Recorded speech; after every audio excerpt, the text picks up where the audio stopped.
ধান কাটতেছে, নৌকা দিয়ে যেতে চাইছিলাম কিন্তু নৌকা ভর্তি ধান, সেখানে যেতে পারলাম না, দূর দিয়ে দেখাইলাম। আরেক আপা আমার শাক তুলা দিল। তারপরে হ্যাঁ জামাই ধান কাটতেছে ভাইয়ের, ওই যে ভাইয়ের দাঁড়া উঠাইতেছে, দাঁড়া উঠায় দেখো বেশি ধান, সোনালি ধান। এখনো সার লাগে না, এই জালগা লাগাই তুইছে এমনি হয়ে রয়েছে। এই আপার জামাই ধান কাটতেছে, ওই যে আলাল ভাইয়ের নৌকা, নৌকা বইরা না ঝোঁক ঝোঁক।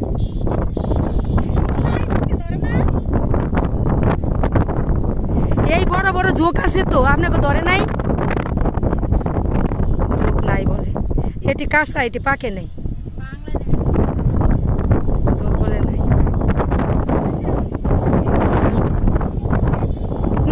হ্যান্ডা অনেক ঘুরতি, আমি লয়ে যা মনে আমার সাথে কইরা। হ্যাঁ স্বর্ণের মতো ধানগুলা দেখতে কত সুন্দর লাগতেছে না?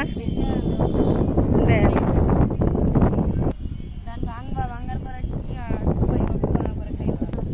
আবার ডাকে কে?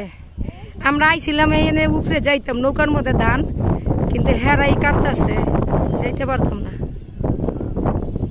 আর বাবা ধান কাটতেছে, সেদিন ধান আইসে অনেকগুলা দেখা গেছি, আবার আজকে খেতে আসলাম। এই আপার জামাই ধান কাটতে আছে, বোলার দেশের মানুষ, অনেক ভালো মানুষ, বোলার মানুষ অনেক ভালো। টাকাটা বড় বিষয় না, আমার যে কত সুন্দর করে শাক তুলে দিছে এটাই বড় বিষয়। কি সুন্দর দেখো না?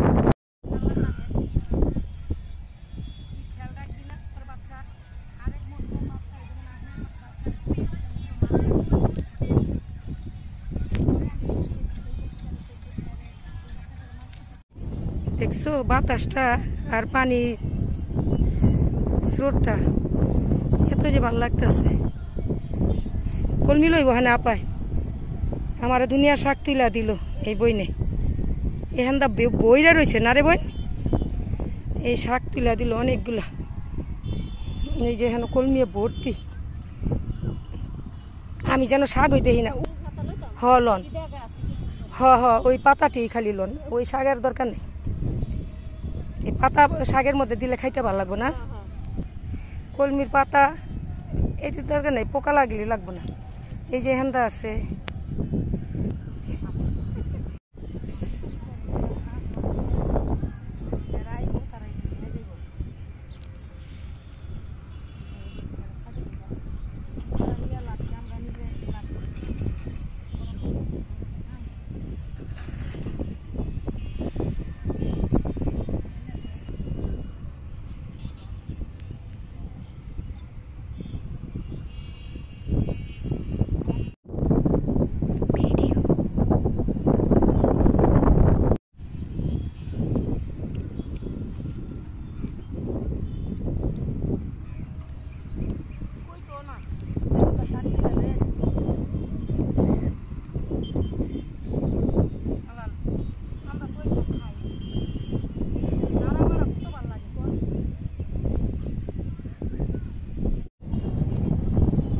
বুইরা আইতাছে হুন্ডা দান দেখাইল।